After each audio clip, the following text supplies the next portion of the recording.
하나님 말씀은 고린도전서 15장 12절부터 19절까지 말씀을 한 절씩 교독하겠습니다.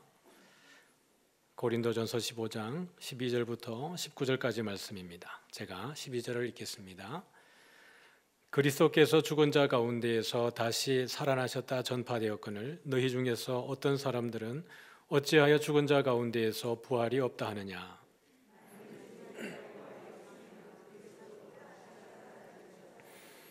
그리스도께서 만일 다시 살아나지 못하셨으면 우리가 전파하는 것도 헛것이요 또 너희 믿음도 헛것이며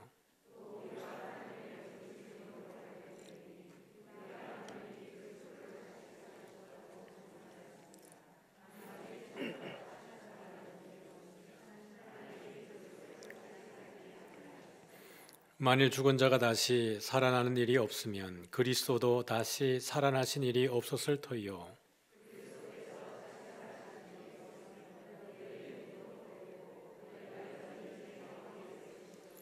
또한 그리스도 안에서 잠자는 자도 망하였으리니 만일 그리스도 안에서 우리가 바라는 것이 다만 이 세상의 삶뿐이면 모든 사람 가운데 우리가 더욱 불쌍한 자이리라. 아멘. 네, 오늘은 그리스도의 부활이 없다면이라는 제목으로 그리스도의 부활이 우리에게 얼마나 영광스러운 것인가를 역설적으로 나누어 보기를 원합니다. 오늘 본문 여러분이 한번 보시면 12절부터 19절까지인데 13절부터 19절까지 반복되는 패턴이 이렇게 등장을 해요. 조건문이 등장을 합니다. 만약에 뭐라면 이제 이런 if절이 등장을 하고 있는데 영어와 다르게 또 우리 한글과 다르게 그 헬라어에는 조건문을 만들 때 두 가지 정도 상황이 있습니다. 예를 들면 어떤 상황이 100% 확실할 때 개연성이 이건 100% 확실하다라고 하는 현재 사실을 조건절로 이야기할 때 쓰는 if라고 하는 조건절이 있고요. 개연성이 한 70%, 80% 뭐 그렇게 할 수도 있지만 아닐 수도 있다라고 하는 가능성을 열어두고 조건문을 만들 때 쓰는 문장의 형식이 다릅니다. 그런데 오늘 여기에 13절부터 19절까지 등장하는 만약 뭐뭐라면이라고 하는 조건절은 전부 다가 100% 확실하다라는 것에 대한 전제를 쓸 때 쓰는 사용 방식을 여기에 쓰고 있는 거예요. 13절부터 한번 여러분 눈으로 같이 이렇게 따라와 보시겠습니까? 13절에 보니까 어떤 표현이 있죠? 만일 죽은 자의 부활이 없으면 이건 1도 여지를 두지 않는 겁니다. 이건 죽은 자의 부활이 없다라고 단정적으로 조건을 내거는 거예요. 14절에 어떤 표현이 있죠? 그리스도께서 만일 다시 살아나지 못하셨으면 15절에 저기 중간 정도에 뭐가 있죠?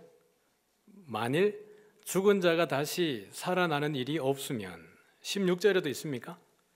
만일 죽은 자가 다시 살아나는 일이 없으면 17절에도 있나요 혹시? 네, 읽어볼까요? 그리스도께서 다시 살아나신 일이 없으면 만일이라는 게 눈에 안 들어오니까 없는 것 같죠. 그 다음에 여러분 19절에 보면 어디 있죠? 중간 정도에 다만 이 세상의 삶뿐이면 6번의 이런 조건들이 등장을 하고 있습니다. 그런데 이런 지금 여기 나와 있는 6번의 만약 무엇이라면이라고 하는 이 내용은 사실 현실에 있는 현재의 내용과 정반대 대치되는 내용입니다. 그러니까 이런 것이죠. 우리로 말하면 내가 태어나지 않았더라면 이미 태어나 있잖아요. 이미 태어나서 자랐고 예수님을 믿고 있고 이 부활주일에 여러분 성찬식에 참여했고 내가 아무리 나의 존재에 대해서 만약이라고 하는 단서를 붙이더라도 나는 존재하고 있는 거예요.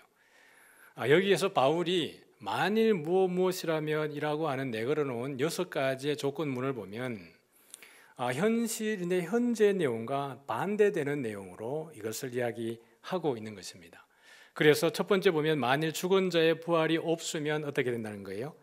그리스도도 다시 살아나지 못했다. 이 이야기를 하는 것이죠. 그래서 오늘 설교를 마칠 즈음 되면 다시 한번 이 본문으로 돌아와서 바울이 왜 이 이야기를 하는지 마지막 즈음에 다시 설명을 드리도록 하겠습니다. 구약 성경에는 여러분 부활에 대한 이야기가 소개되고 있을까요? 아니면 예수님이 오셔서 우리에게 부활이라는 이야기를 처음 하게 된 걸까요? 좀 어떤 것 같으세요? 구약에도 있죠. 다른 주일보다 사부 오늘 목소리가 좀 작네요. 그 부활에 대해서 우리에게 가장 좋은 그 예를 보여준 사람이 있죠. 아브라함이죠. 아브라함이 이삭을 바칠 때에 제물로 번제물로 드리고 나면 하나님이 이삭을 다시 살려준다라고 하는 확실한 믿음이 있었습니다. 그래서 하나님의 명령을 따라서 이삭을 번제로 드리러 간 거거든요. 뿐만 아니라 성경에 이렇게 구절에도 명시가 제대로 되어 있는 부분이 있는데 다니엘서 우리 12장 2절과 3절을 같이 한번 읽어보죠. 시작. 땅의 티끌 가운데에서 자는 자 중에서 많은 사람이 깨어나 영생을 받는 자도 있겠고 수치를 당하여서 영원히 부끄러움을 당할 자도 있을 것이며 지혜 있는 자는 궁창의 빛과 같이 빛날 것이요 많은 사람을 옳은 대로 돌아오게 한 자는 별과 같이 영원토록 빛나리라. 2절을 한번 띄워주시면 땅의 티끌 가운데에서 자는 자 중에서 많은 사람이 깨어난다. 지금 이 다니엘서의 마지막 부분 가보면 10장, 11장, 12장으로 가보면 유다가 예루살렘이 나중에 겪게 되는 고난에 대한 이야기를 하고 있습니다. 알렉산더가 갑자기 죽게 되는 거죠. 헬라 제국을 일으키고 난 이후에 알렉산더가 갑자기 죽고 난 이후에 그 영토는 그 넓은 땅덩어리는 4명의 장군에 의해서 분할 통치가 되어집니다. 그래서 예루살렘의 중심으로 북쪽에는 셀류크스 왕조가 다스리게 되고 남쪽에 애굽을 중심으로는 갑자기 생각이 안 나네요. 프톨레미 왕조가 갑자기 생겼네. 프톨레미 왕조가 통치를 하게 돼요. 그런데 이 셀류크스 왕조에서 일어난 우리가 잘 알고 있는 안티오쿠스 4세라고 하는 에피파네스라고 하는 신의 현현, 자기는 신의 현현이라고 말했지만 사람들은 에피마네스 그래가지고 멍청이 바보 이렇게 불렀어요. 그런데 이 사람이 통치하게 되면서 유다는 예루살렘은 완전히 초토화가 되어져 버립니다. 성전도 완전히 초토화가 되고 믿는 사람들도 아주 잔혹하게 학살을 당하는 일이 벌어지게 되는 거예요. 하나님을 여호와를 못 믿게 하고 율법을 지키지 않게 하고 할례를 못 받게 하고 안식일을 지키지 않으며 의도적으로 성전을 더럽히게 만든 거예요. 그런데 이들이 정말 목숨 걸고 믿음을 지킬 것 같은 유대인들도 이것이 너무 잔혹하니까 어떻게 되어져요? 그것을 받아들이기 시작합니다. 마카비 혁명 때 이 혁명이 얼마나 심했던지 사실은 셀루커스 왕조가 이 유다의 헬라화를 포기합니다. 북부 갈릴리 중심으로는 이미 헬라화가 이루어졌지만 예루살렘 중심으로는 끝까지 이들이 항거했기 때문에 헬라화를 포기하는 거예요. 그래서 유대인들이 황제에게 숭배하지 않아도 되는 그런 특권을 누리는 그 과정이 거기에서 주어지는 겁니다.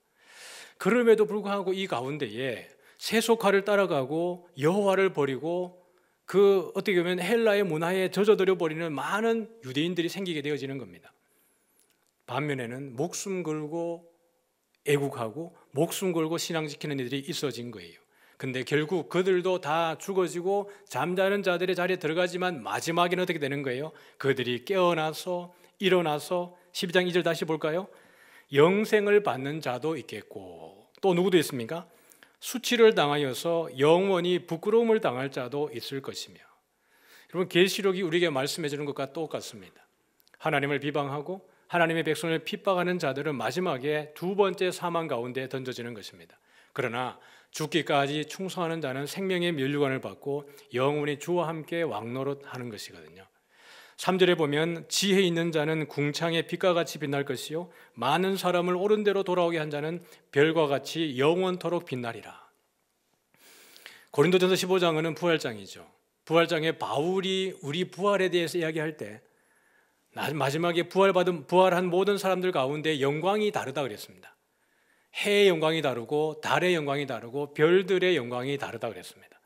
그것은 땅에서 우리가 행한 대로 부활하고 난 이후에 하나님이 그들에게 주어지는 영광이 다르다고 이야기할 때 해의 영광과 달의 영광과 별들의 영광이 다르다고 이야기한 거예요. 다니엘서에도 그 얘기를 하고 있는 것입니다. 많은 사람을 옳은 대로 돌아오게 한 자는 별과 같이 영원토록 빛나리라. 그러니까 부활에 대한 이야기가 여러분 구약에 있는 이야기나 신약에 있는 이야기가 다르지 않고 여전히 동일하게 우리에게 소개가 되고 있는 것입니다. 우리가 그리스도께서 부활하셨다는 것은 어떻게 증명할 수 있겠습니까? 우리는 그리스도를 본 적이 없잖아요. 맞죠? 예수님을 본 적이 없습니다. 그럼에도 불구하고 우리가 믿을 수 있는 증거는 성경에 어디에 있을까요?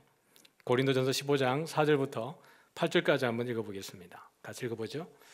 장사 지낸 바 되셨다가 성경대로 사흘 만에 다시 살아나사 게바에게 보이시고 후에 12 제자에게와 그 후에 500여 형제에게 일시에 보이셨나니 그 중에 지금까지 대다수는 살아있고 어떤 사람은 잠들었으며 그 후에 야고보에게 보이셨으며 그 후에 모든 사도에게와 맨 나중에 만삭되지 못하여 난 자 같은 내게도 보이셨느니라. 반복되는 동사가 눈에 들어옵니까? 보이셨다라는 거예요. 여인들에게도 보이셨고 베드로에게도 보이셨고 그 다음에 누구에게요? 12 제자에게와 500여 형제에게는 일시에 보이셨다 이렇게 얘기합니다. 그런데 바울이 이 글을 쓰는 당시에 그 중에 지금까지 대다수는 어떻게 하고 있다는 거예요? 살아있고. 바울이 이 글을 쓰는 당시에도 그리스도의 부활을 목격한 사람들은 많이 살아있고 그 사람들이 뭘 하고 있겠어요? 그 부활을 또한 증언하고 증거하고 있다는 것이죠. 몇몇 사람들은 죽었지만 대다수의 사람들은 여전히 살아있다는 것입니다. 역사적인 증거라는 거예요. 뿐만 아니라 맨 나중에 만삭돼 가지고 나지 못한 자 같은 자기에게도. 사도들 가운데 가장 마지막 사도가 된 게 누구예요? 바울이죠. 사실은 바울은 어떤 사람입니까? 바리새인이었습니다. 율법으로는 그 유대인들 가운데 가장 열심을 내고 있었고 그 동료들 가운데에도 탑클래스에 있던 사람이 바울이었습니다. 이날도 바울은 뭘 하고 있었어요? 예수 믿는 사람 잡아 죽이겠다고 다메섹으로 가고 있었습니다. 그런데 그 가운데 자기가 박해하고 부인하고 믿지 않았던 그 믿는 스데반을 죽이는데 찬성표를 던졌던 그 바울 자신이 다메섹 가는 도중에 거기서 예수님을 만나게 된 거예요. 목격하고 만나고 직접 교훈을 듣고 그의 사도됨에 대해서는 예루살렘으로 돌아와서 제자들을 통해서 그가 공증을 받습니다. 그래서 바울의 글에는 항상 그의 사도성이 공격받아요. 내가 정말 사도냐라는 거예요. 근데 그 사도성에 대해서는 그리스도가 공증해주고 계시는 거거든요. 사도행전 1장 3절을 같이 볼까요? 시작. 그가 고난받으신 후에 또한 그들에게 확실한 많은 증거로 친히 살아계심을 나타내사 40일 동안 그들에게 보이시며 하나님 나라의 일을 말씀하시니라. 살아있을 때에도 예수님은 화제 인물이었습니다. 맞죠? 마지막에 십자가에 달리기 전에 헤롯이 그거 보고 싶어가지고 일부러 찾아오는 거 아니에요? 근데 만약에 여러분 우리가 TV에 가끔씩 보면 그런 것들이 소개가 됩니다. 돌아가셔 가지고 이제 빈소를 차렸다가 장례 다 절차하고 매장하려고 매장지에 가가지고 이제 관을 딱 내렸는데 갑자기 어떻게 해요? 안에서 살아나 가지고 관 뚜껑 열고 나온 이야기 들어본 적 있죠? 없어요. 그게 뉴스에 나오잖아요. 그게 타픽에 나온다고요. 그런데 예수는 어떤 분이십니까? 십자가에 달려서 죽은 것을 현장에서 목격한 거예요. 그냥 관에 묻어놨다가 그냥 죽었다라고 그렇게 지금도 우리가 3일장 5일장 지내는 게 확실한 죽음을 확인하고 묻기 위해서 3일장 5일장 하는 거 아닙니까? 근데 예수님은 이미 너무 기력이 쇠해가지고 죽으셨기 때문에 다리로 부르뜨릴 필요도 없이 돌아가신 거예요. 그러고 나서 묻었거든요. 살아계실 때에도 예수님이 화제였는데 예수님이 부활하고 난 이후에 그가 며칠 동안 다녔다고요? 40일을 다녔습니다. 그러면 제자들하고 똘똘 뭉쳐가지고 그들만 다녔겠습니까? 아니에요. 그들만 다녔다고 해도 어떻게 됐을까요? 소문이 났겠죠. 예수님의 부활은 숨겨질 수 없는 사실이었습니다. 그래서 의사였던 누가는 어떻게 묘사하고 있죠? 그들에게 확실한 많은 증거로 친히 살아계심을 나타내사. 증거도 확실한 많은 증거라 이렇게 얘기하고 있습니다. 그러니 그리스도의 부활은 감춰질 수 없는 팩트였다는 것입니다. 또 한 사람의 또 한 무리들의 증언을 한번 보도록 하죠. 예수님이 십자가에 달려서 돌아가시고 무덤에 딱 들어갔을 때 제일 긴장되고 마음에 두려웠던 대상들이 있었는데 누구냐 그러면 대제사장들하고 바리새인들이었습니다. 여러분 사두개인과 바리새인 중에 사두개인은 부활의 존재를 믿지 않았습니다. 부활은 없다라고 하던 존재였어요. 그런데 부활을 믿었던 사람이 누구예요? 바리새인이에요. 바리새인은 부활을 믿었습니다.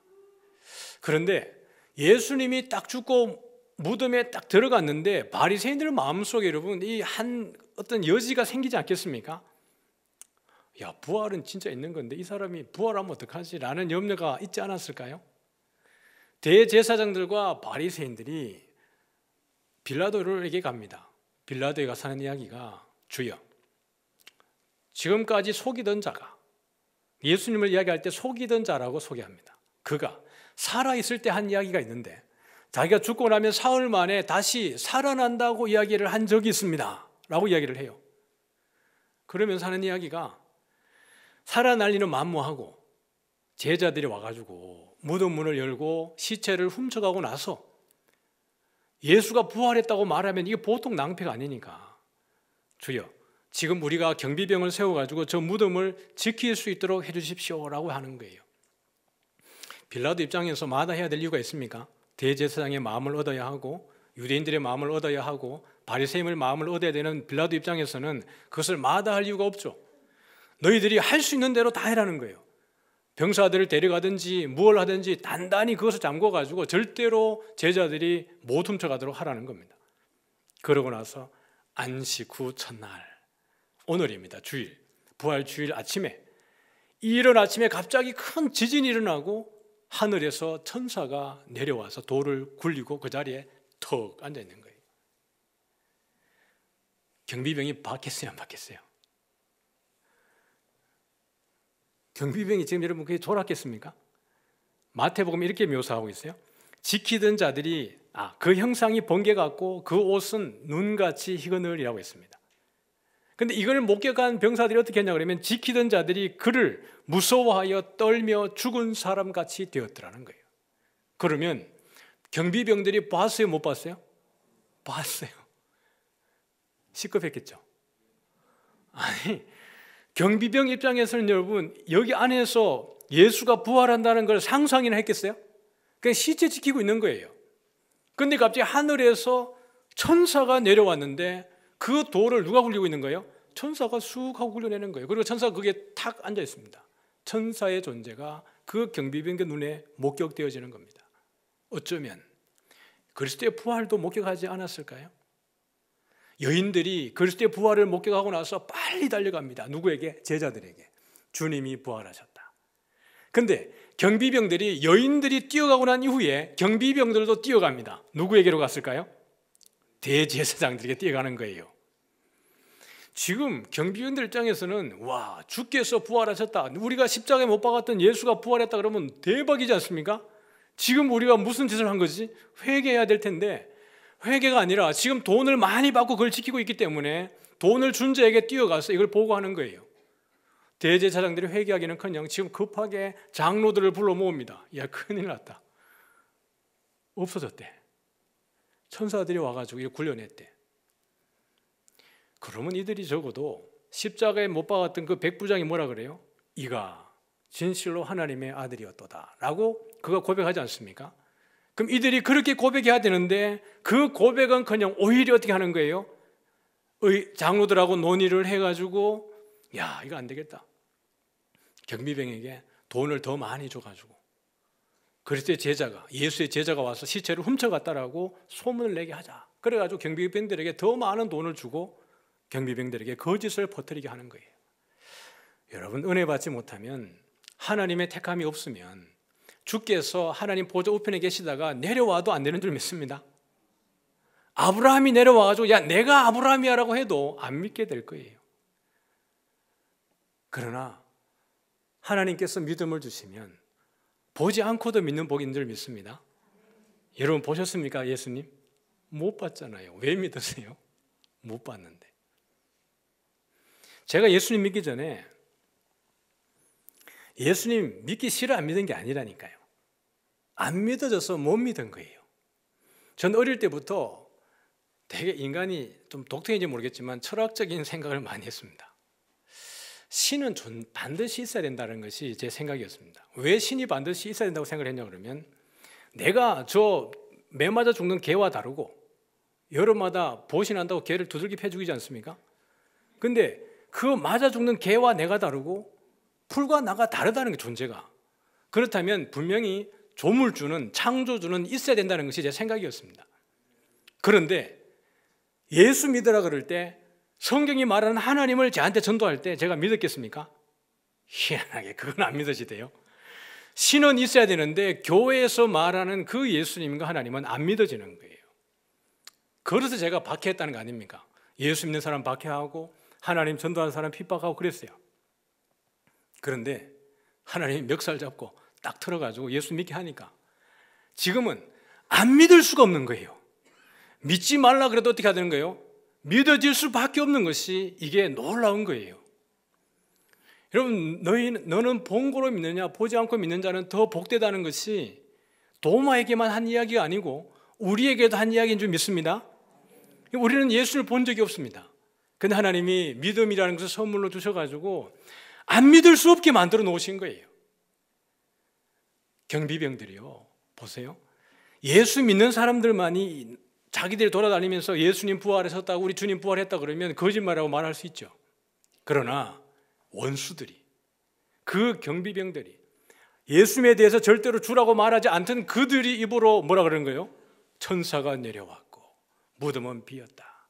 그리스도가, 예수가 살아났다고 말하는 것이 우리 주님의 부활이 확실한 증거라는 것입니다. 어느 누구도 부인할 수 없다라는 거예요. 우리는 그 그리스도를 믿는 복을 가지고 살아가고 있습니다. 할렐루야.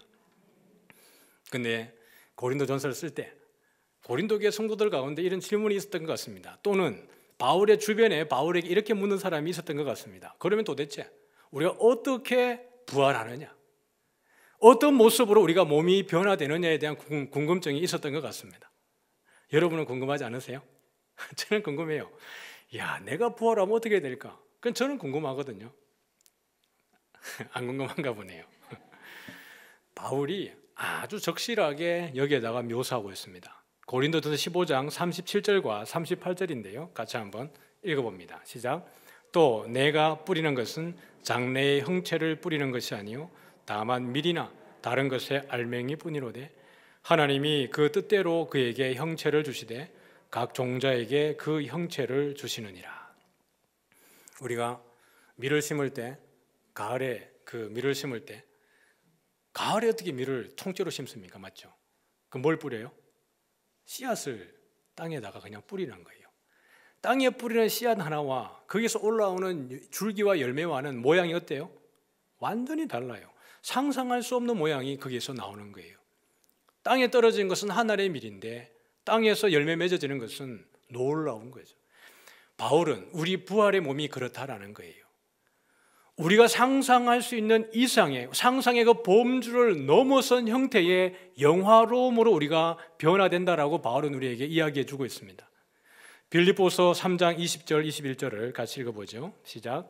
그러나 우리의 시민권은 하늘에 있는지라 거기로부터 구원하는 자 곧 주 예수 그리스도를 기다리노니 그는 만물을 자기에게 복종하게 하실 수 있는 자의 역사로 우리의 낮은 몸을 자기 영광의 몸의 형체와 같이 변하게 하시리라. 우리의 낮은 몸은 어떤 몸이에요? 나이가 들면 연약해지고 노쇠해지고 아프면 병들고 많이 일하면 피곤해지고 이게 우리 몸의 낮은 형태입니다. 그런데 부활의 몸은 그것과 전혀 다르게 그리스도의 영광의 몸의 형체로 트랜스폼 되어진다라고 이야기를 하는 거예요.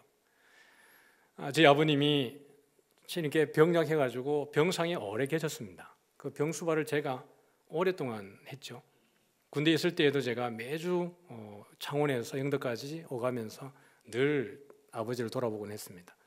마지막에는 병원에서 거의 시간을 보내셨는데 마지막 일주일 정도를 휴가를 내고 병원에 있었습니다. 그때는 간암 말기로 도대체 손을 쓸 수 없었고 막 내장의 끝이 다 그냥 빠져나오는 상황이었는데 다 제가 간호하고 나니까 나중에 의사가 하는 이야기가 더 이상은 안 됩니다. 그냥 집으로 데려가십시오. 그래서 집으로 모시고 이제 옮기게 되었습니다. 저는 이제 부대로 복귀를 해야 되고 그래서 병원에서 인사를 했습니다. 아버지 인사하고 다음 주에 또 오겠습니다. 그러고 왔는데 부대 딱 들어가니까 연락 왔습니다. 돌아가셨다고. 인종을 못 보고 이제 제가 온 거죠. 형수들이 생각할 때 제가 막내고 아버지 옆에서 오래 있었기 때문에 저 오면 대성통곡할 거라고 생각을 했던 것 같습니다. 그래서 제가 왔는데 이제 빈소에 가가지고 시골 집에 빈소에 앉아가지고 기도하고 툭 나오니까 형수들이 놀란 거죠. 안 우니까. 혼자 난리를 칠 것 같았는데 안 우니까. 근데 그분들은 몰라요. 제가 얼마나 남모르게 눈물 많이 흘렸는지, 그 병상 옆에 있으면서 얼마나 많이 그랬는지 몰라요. 그러니까 저는 오히려 그 빈소에서 되게 감사했습니다. 드디어 아버지가 주님 품에 안겼다라는 것에 대한 위로가 있었기 때문에 그렇습니다. 부대 들어와서 장례를 마치고 이렇게 어느 날 눈을 떴는데, 야, 사람이 자면서도 울 수 있구나, 이런 거를 처음 경험한 거죠. 베개가 다 젖었어요. 근데 어느 날 꿈에 보니까 하나님이 저에게 그냥 위로하시기 위해서 보여준 것 같아요. 그냥 저희 아버지를 딱 봤는데 제가 의식하고 있는 수준에서 저희 아버지는 아니었습니다. 근데 꿈에 딱 보는 순간 우리 아버지라는 걸 알았어요. 근데 그 형체는 제가 기억하는 아버지는 늘 병량하고 아프고 언제 돌아가실지, 내일 돌아가셔도 모를 그런 상황 속에, 제가 고등학교 야자를 하자는 이유 중에 한 가지는 집에 와가지고 아버지를 돌아봐야 되기 때문이라는 생각이 들었습니다. 그래서 매번 그 구비를 돌아서서 처음 보는 게 저희 집의 굴뚝의 연기였습니다. 연기가 나야 괜찮다라는 안도감이 있었기 때문에 그래요. 우리의 몸은 연약합니다. 노쇠하고 어떻게 병들고 그런 것이 우리의 낮은 몸이에요. 그런데 분명히 천국 가면 우리 아버지가 그런 모습도 아니겠죠. 하나님이 저에게 위로하시기 위해서 그 모습 보여주신 것 같은데, 천국에서 우리가 만나는 우리의 몸은 우리가 상상할 수 있는 범위 범주 밖에 있는 영화로움이라는 것을 여러분이 상상했으면 좋겠습니다. 그만큼 우리의 부활은 영화로운 거예요. 말씀을 정리합니다. 우리 오늘 본문으로 다시 한번 돌아와 보면, 제가 불필요한 전제를 바울이 여기 6가지를 했다라고 이야기했는데, 그걸 정리해 보면 바울은 이러한 표현을 통해서 도대체 우리에게 무슨 이야기를 해주고 싶었던 걸까? 첫 번째 보면 13절에 만일 죽은 자의 부활이 없으면 누가 다시 살아나지 못했던 거예요? 그리스도가 다시 살아나지 못한 거예요. 만약 그리스도께서 다시 살아나지 못하셨으면 우리가 전파하는 것도 헛것이고 우리의 믿음도 헛것이라고 그랬습니다. 우리가 화요일날 나가서 전도하는 것, 수요일날 캠퍼스 나가는 것, 금요일날 교문전도 나가는 것, 다 쓸데없는 짓이라는 거예요. 어떻게 되면요, 그리스도가 다시 살아나는 일이 없었으면. 지난주에 한 청년이 우리 청년부 교육자에게 문자를 보냈습니다. 우리가 캠퍼스도 나가지 않습니까? 부산대 앞에 나가서 우리가 물티슈도 나눠주고 파일도 나눠주고 했는데, 그거 받은 친구가 문자가 온 거예요. 교회 가고 싶은데 어떻게 해야 됩니까? 라고 지금 한 달 지나지 않습니까? 문자가 온 거죠. 그리스도가 다시 살아나는 일이 없었으면 우리가 하는 이 모든 전도들도 너무나 어처구니 없는 일이라는 거예요. 만약에 우리의 삶이 이 세상의 삶뿐이면 19절에 뭐라 그래요? 모든 사람 가운데 우리가 더욱 불쌍한 자이리라. 그러면 이걸 뒤집어 놓고 한번 우리가 해석을 해보죠. 바울의 의도를 그대로 뒤집어 놓고 말하면, 다만 이 세상의 삶이 아니기 때문에 다음의 세상이 있고 하나님의 나라가 있기 때문에 모든 사람 가운데 우리가 가장 뭐한 사람이에요?